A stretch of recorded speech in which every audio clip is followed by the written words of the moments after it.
14th until January the 20th when the college football championship wraps up. So that's almost a full month of gospel preaching in 5 weeks. Lots of opportunity out there. So click the links below this video and check the schedule, what's coming up, and plan to get out there and preach a game near you. Again, if you see a ball game on that list and there's no name beside it, then that's open for someone to preach at. If that's near you, then let me know. We'd love to have you on the team and know that you're out there preaching the gospel at the ball game, and it's always trying to find people to get out and potentially join you. It's always a long road, but that's what you have to do, sort of act in faith. So bowl season's here. College football regular season is over. Now we have the pro season. I don't know what week we're on, about 14 or so. I think by the end of the first weekend in January is typically the last weekend of the pro season. And then there's about 3 rounds of playoffs and then the Super Bowl. So we're moving fast through the Super Bowl, through the football season. So NFL's still going on, preaching there, and the bowl season for college. What I want to talk to you today about is NHL 1000. So the 1000 is a designation for preaching at the home games of a professional and college team. So obviously NHL is the National Hockey League. We also are pushing for the NBA and MLS. Of course, football, MLB will be coming up soon. But do you have a hockey arena near you? Do you have a hockey arena near you? So again, if you look on the link below this video, you should see on the page a list of cities with teams in them. And we're just kind of getting started on this in earnest. And so I think there's one brother, Damien, up in Edmonton, Canada, that preaches at NHL Games. And so we're looking for guys to preach at least probably 3/4 of the home NHL games of the team in the area. Now, the season's been going on for a month or so we're probably down to around 30 games in a 4 or 5 month period. So it might seem like a lot of games, but it's stretched out over quite a bit. Typically, the way the games work, when I lived in Atlanta, we preached at the Hawks games that have maybe a couple in a row, like two in a week, but then they'd be gone. So it wasn't always overwhelming like that. So it's easy to do if you can schedule it well. So NHL hockey fans are, they're no different than other fans in the sense they're fans, they have season tickets, and they're coming to watch their team or the other team. Great opportunity. The fans are a little bit distinct between NHL, NBA, MLB, and NFL, but the dynamics are the same. People get there about the same time ahead of time, and they're doing the same thing. They're going to go in there, sit down in a chair, and watch their team play for a couple of hours and do whatever they do inside. So that's all really simple. It's all really easy. And the more you go, the more the fans will get to know you. When Atlanta had a hockey team, I guess I was preaching for 2 or so years, I think it was, when I was down there. They still had the Thrashers. I remember this one couple always came up and said hello, man. So, that's the way it works. So that's why we advocate preaching at 3/4, let's say, of the home games of the NHL team. So check the list and let me know if you can preach there. So what we try to do, if you commit to it, is to put your profile on the website under the SFOI 1000 NHL site, and then promote you every time you're going to go out, push you forward on our social media. And of course, we're increasingly trying to increase our social media following. That means more people will see you out there preaching, and that's both a way to expose you and your preaching and your ministry, also to expose, to encourage people to join you if they're in your area. So we're at least in the States, we've been getting better. We're just about ready to have worked out all the kinks, if you will, in the States of mailing letters, postcards to churches and calling them.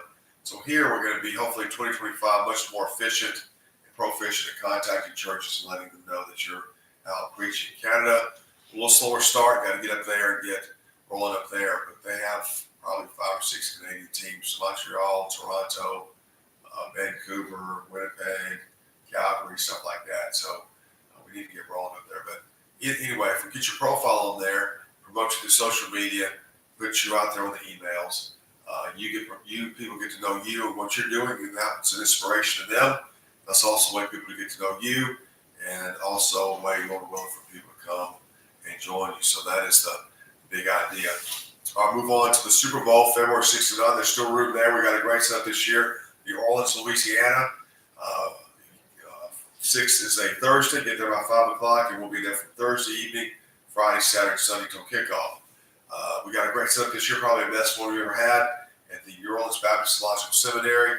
Our rooms where we're having teaching and fellowship time is all in the same building. Cafeteria, they're going to let us use a couple buildings down.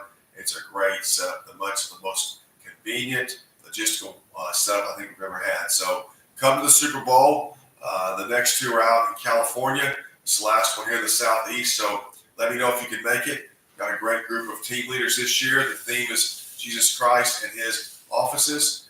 And then New Orleans is always a hopping place for just opportunities to bring the light in the dark, I might say, today. So sign up for the Super Bowl. That link should be on this video as well. Gasparilla Festival, January 25, Tampa, Florida. If you're in that kind of Florida, Southern Georgia, Alabama, South Carolina area, you want to come down for a day, 300,000 people on, I believe it's Bay Shore Boulevard, all day, like 8 a.m. to 8 p.m. It's an amazing opportunity. Tom Cabral going to be there. I talked to a young man over there in Bradenton yesterday. Hopefully he and a couple of his friends will come over and join us. So we're looking for guys that want to come over for one day.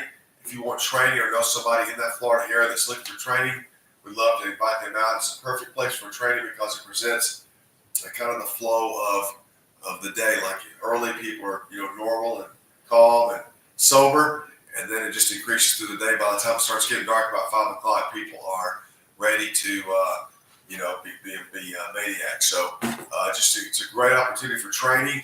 We hope that a couple of guys will come over that want to get trained in open air preaching. And so if you know anybody in that area I can contact, please let me know or come join us as well. If you want to come down for the day and looking for accommodations, we can certainly try to find you some. We've for other events in Tampa, we stayed at the Tampa Bay Baptist Conference Center. So we'll see what happens. Let me know. Tampa. St. Pete Grand Prix, February 28th, March 2nd. I think right now there's, 4 or 5 of us going. Got room for 3 more. I'd love to have you come down. If you want to preach for 3 days in St. Pete, Florida, Lord willing, warm weather, to the Grand Prix crowd. We've been there probably 4 years or so. It's a good, easy place. 3 key locations in St. Petersburg, Florida. You sit up there all day and preach all day, basically. We're staying down this year over in St. Pete and about 20 minutes from the Tract. And so that saves us a long 45-minute drive back to the campus. We'll see how that works out as well. So great opportunity, easy place. They so far have left us alone pretty much. And so we're going to go back. We're willing to have another good time. Then we go off into the Final Four, the 1st of April, or last of March, 1st of April 4 to 7. Final Four, San Antonio, Texas. A great city for gospel preaching. You've not only got downtown, you've got the Alamo, and you've got the stadium. We were there several years ago, and I've never seen a city that was it was amazingly busy. I think they had concerts downtown, and this one street, I don't remember the name of it downtown, it was just packed with people. So that's a great spot. San Antonio, Final Four, April 4 to 7. That should be a Friday, Saturday, Sunday. Mid-May is the Blue Grass, that's not it, the Blue something Festival in South Carolina. Jason McGow's heading that up. Forgive me, I can't remember what the name is. And that's a good 2 days. It's not a big event. He's looking about 5 guys to come join him, but it's a key event. And then the 1st of May, first weekend in May, I believe that's May 2 to 4, is the Miami Grand Prix and also the Kentucky Derby. And then we'll move off into a couple of events and actually the Indiana 500, Stephen Kittle's leading that. We're going to have a training in Niagara Falls, May 22 to 24. And then June 17 to 19 will be the Montreal Grand Prix. Whitfield training June 16 to 17, June 16 to 17. Is that adding up right? Those dates adding up? I might have messed that up. Grand Prix 13, 14, 15. Whitfield 16 to 20. And that's the first half of the year. I think that's all we got going on. I think there might be a surprise announcement. Someone's going to go to London. I'm looking for people there as well. I won't say it until it's official, but that could be at the end of March, 1st of May as well. So there's a lot of opportunity to preach Christ. And so right now, again, I want to come back to the NHL 1000 to commit. If you live near staying there, of course, if you said, hey, I've got an NBA team by me, and that's fine. Just let me know what's close to you. And once MLB starts, first weekend in May, we're going to start looking for MLB 1000 preachers as well. We've showed you the backpack stuff before. I'm going to try one more time, see if I can, in repetition, we can get a little action here.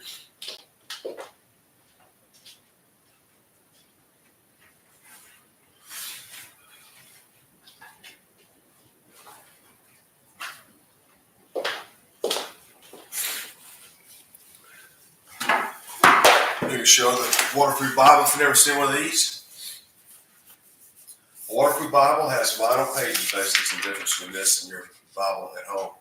And our Bible at home is made out of, I'm not sure what you call that paper, a really thin paper. This is vinyl. And if I took what's in this cup, pour it on the page, it'll roll right off. It doesn't absorb. The water doesn't make the page terrible, and the letters don't run.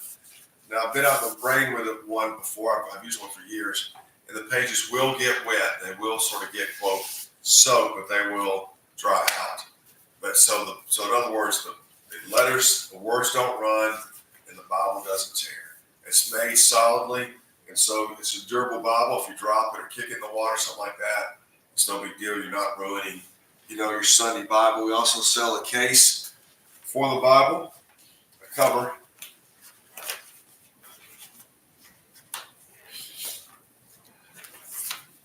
The cover fits like this with these tassels. And so it looks like a book, a Bible. In a sense, you pull out a backpack. It's got our logo on it here at the bottom. So we sell those as well for the preaching. And then the backpack. These things are so light. It's just so amazingly light. It's got, these things have so many pockets. It's got a big pocket in there. It's 1, 2, 3. You can see it all in there. And then you've got the front cover as well, a ton of pockets, tracts, pins, compartment there you can zip as well. These are amazing devices.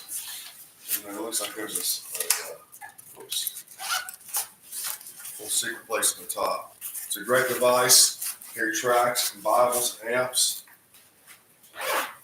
I used to not really be a backpack guy because for various reasons, but I started using one, and they're so light, they're so easy to carry stuff. It just makes it easy. In fact, if I'm traveling, what I do, I'll put all my preaching stuff in my suitcase and put my computer in that bag, and it works good.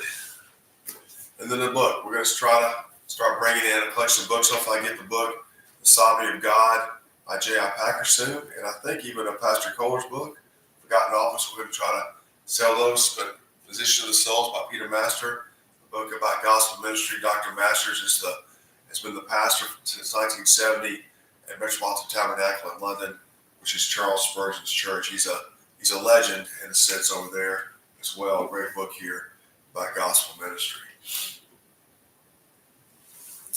Last couple things. Are you preaching anywhere that we can publicize for you? If so, let me know. Send me a message here where you see this video. Give me some details of what you're doing, and we, Lord willing, will let people know you're out there preaching. Part of what we're doing here at SFOI.org is we are promoters, advocates of open air gospel preaching. That's basically what we're doing here. We're advocates for preaching Christ in the open air to lots of people. And so we, of course, have our own events in a sense, but if you're doing something and it fits in that, you're preaching Christ in the open air somewhere, let me know. We'd love to publicize it as well. If it's an event, send me some details. We'll do the same thing, Lord willing. And that's what we want. We want the church at large to start to see that there's an immense amount of gospel preaching in the open air out there. We want them to be inspired to reach out to their neighborhoods. The way I see it, just in a practical sense, is like the church should be reaching its neighborhood, knocking on doors, stuff within its area, because those people can come to the church. What we do, kind of as itinerants in a sense, is go beyond the scope of the local church into in a practical sense, into a inner city, in the center of a city, or to a venue, a concert venue, something like that. In big cities, these people come to these sporting events and concerts from lots of different places. And so we're trying to be there for them, to minister to them in the moment. We preach Christ, call them to repent and believe in the moment, and then we respond to them as they respond to us in the moment, right there in person. Pray with them, answer the questions. They might be abusive because they're just trying to get something out, whatever it is. And then if whatever they want to do the next step, Lord willing, it would be, hey, can you point me to a Bible teaching church for discipleship? We're there for that as well. So that's kind of how I see our work. So if you're out there doing that kind of work, tell me, and we will push that out there that you're doing it. We want people to know that you're out there preaching. We also want you to be an inspiration to the church at large, and hopefully someone will come and join you as well, friends. So I think that's all for the day. Send me a message if you got anything going on. Remember NFL 1000 and bowl games. And we'll talk to you soon. Have a great day.